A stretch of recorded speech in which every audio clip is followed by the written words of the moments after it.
What's up everyone? I'm Tim and this is my channel 40 Times Around, where we talk about everything related to motorcycles, camping, travel, and adventure. And today we're doing the third installment of a three-part series about riding a motorcycle at night. And in this video we'll talk about general tips for safety when riding in the dark. Stick around.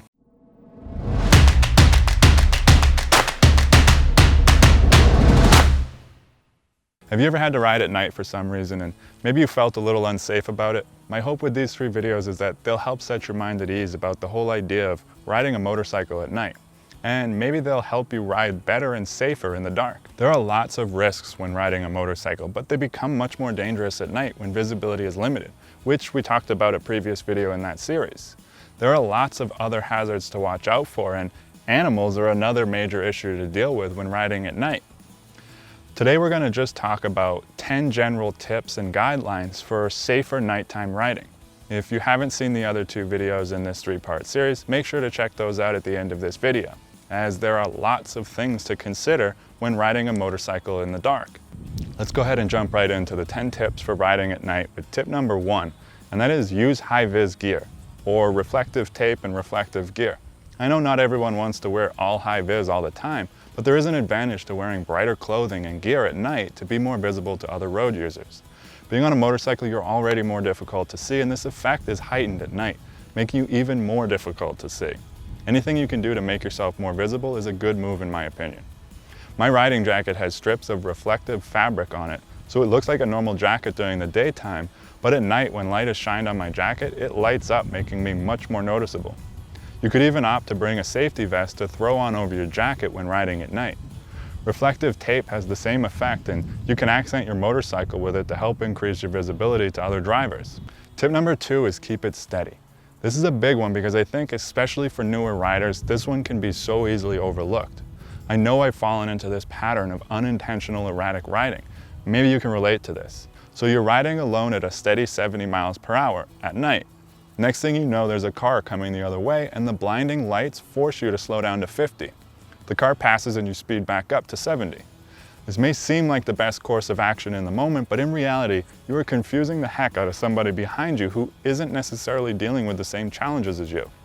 You would be better off picking a speed you can maintain, even if you feel like you could go faster at times. Maintain a steady speed to make yourself more predictable to other drivers. Tip 3 is to watch out for drunk drivers. This can happen during the day too, but especially at night you need to be aware that some drivers are impaired, particularly when bars start closing around 1 or 3 a.m., but generally just always be on the lookout for drunk or impaired drivers. The tricky thing is that it's not always so obvious that someone is impaired. Sometimes someone who's drunk driving will seem fine and won't be swerving all over the place, and nothing will seem out of the ordinary until they miss a red light or swerve unexpectedly into your lane, or anything else they might do.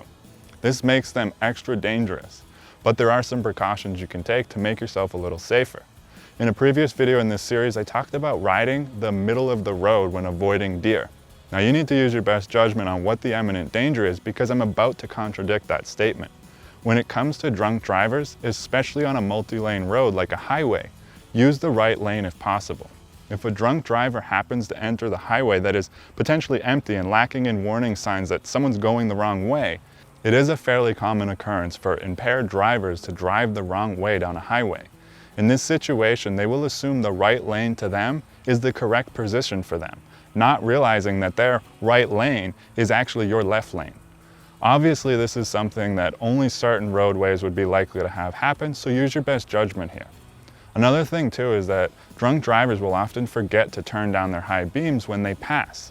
It's okay to flash your brights at them to see if they'll turn their lights down, but I wouldn't recommend leaving your brights on just to teach them a lesson. Drunks tend to veer towards bright objects at night.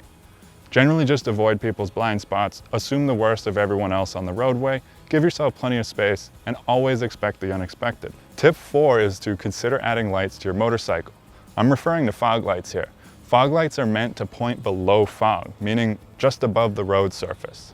They'll help you see better without blinding oncoming traffic. They can also help accentuate debris on the road if they're placed low enough, because they'll actually cause shadowing on the road that will magnify potential hazards. Be careful when adding lights though, because some are only meant for off-road use and might be illegal in your area. Also, lights that are super bright can be bad for you because your eyes will adjust to the high-power light bar strapped to the front of your bike, But when you turn them down for an oncoming vehicle, your eyes will now have to adjust back to the darkness, so they can sometimes do more harm than good. Tip 5 is to be aware of other road users. Now, we just talked about drunk drivers earlier, but there are other drivers that can become a hazard even if they are sober. Distracted drivers playing on their phone is a common thing in Arizona. You can always tell at night because everyone seems to have a glow on their face from their phone while driving around and checking their Facebook. Tired drivers are just as bad as drunk drivers. Basically, just be on high alert for anyone swerving or being erratic in any way. Stay as far away from them as possible. I have tried to get people's attention that look like they were nodding off, and it can get dangerous. Do what you can to help alert them, but do it from a distance. Don't ride next to anyone you suspect is distracted or possibly falling asleep. Just be extra vigilant. Tip number 6 is don't blind other people with your brights. Make sure to turn off your high beams when passing someone coming the other direction. If you don't, they can become temporarily blinded, and it's incredibly disorienting. I'm sure you've experienced that at night. It kind of takes over for a few seconds and all you can see is bright white light. It's super dangerous for you and them. If they lose control because of it, they could end up in your lane, and that is the last thing you want them to do. If someone leaves their brights on, like I said earlier, give them a flash to see if they turn them down, but if they don't, just focus on the right side of the road and avoid looking directly at the source of light. Tip number 7 is to take extra breaks. Be sure to keep an eye on yourself and don't wait till you've already nodded off a few times before stopping. I've done it. I've nodded off a few times on a bike, and it goes without saying, it is incredibly dangerous. You need to learn to recognize your own warning signs and really avoid letting it get to the point of warning signs showing up anyways. You could pull over and try stretching to wake yourself up, like this video here. Maybe grab a coffee at a convenience store, and water helps too. Do what you need to wake up and get home safely. Tip number 8 is to clear all intersections. This is always true, but particularly at night when drivers are more likely to do dumb things. What I mean by clearing an intersection is to look both ways, even if you have a green light. I'm not suggesting that you roll to a stop at a green light because that could get you rear-ended and knocked into next week, but you should be on the lookout for people that look like they're about to miss that red light in front of them. Even at stop signs or when you're leaving a red light that just turned green, make sure to look before you leap. Getting T-boned on a bike is a good way to win a free ride in an ambulance or worse. Tip number 9 is use other vehicles' headlights to your advantage. When following another vehicle, whether it be a car, truck, motorcycle, or whatever, follow close enough to use their headlight to have an even further line of sight. Make sure not to tailgate anyone and be aware and courteous of how your headlights are affecting them. This is a valuable tool that I will use quite a bit if I'm riding through a densely populated area for deer. Cars and trucks tend to have better lighting than motorcycles, so this can be a huge advantage. Just be aware that you should follow the path of a vehicle's tires, as cars and trucks can pass over debris that you would hit if you were in the middle position of the lane. I learned that one the hard way when I hit a full strip of rubber at 80 miles per hour on an overloaded bike in heavy traffic. And it took my heart and put it right in my stomach when the tire bounced up and hit the bottom of my motorcycle. That is a great lesson that you should learn from my mistake about tailgating, even if you're moving in to pass someone, which is what I was doing. Just be aware of what the vehicle in front of you might be hiding from your vision. Tip number 10 is to be patient with the journey. Try not to be rushing anywhere if you're riding at night. Give yourself more time than you think you need to get somewhere. This way there's no pressure if you need to stop and rest or sleep. This way you can take your time and be safe and smart about your riding.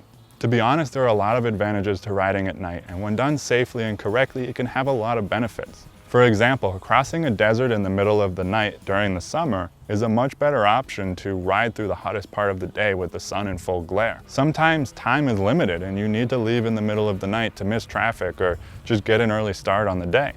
There are a number of reasons this skill can come in handy. Just make sure to be wise about it. And so that's it. That wraps up the 3-part series about riding a motorcycle at night. Anyways, I hope you got something out of this video. If you did, make sure to hit the like button. Don't forget to subscribe and hit the bell if you want to see more videos about motorcycles, camping, travel, and adventure. Thanks for watching, and I'll see you in the next video.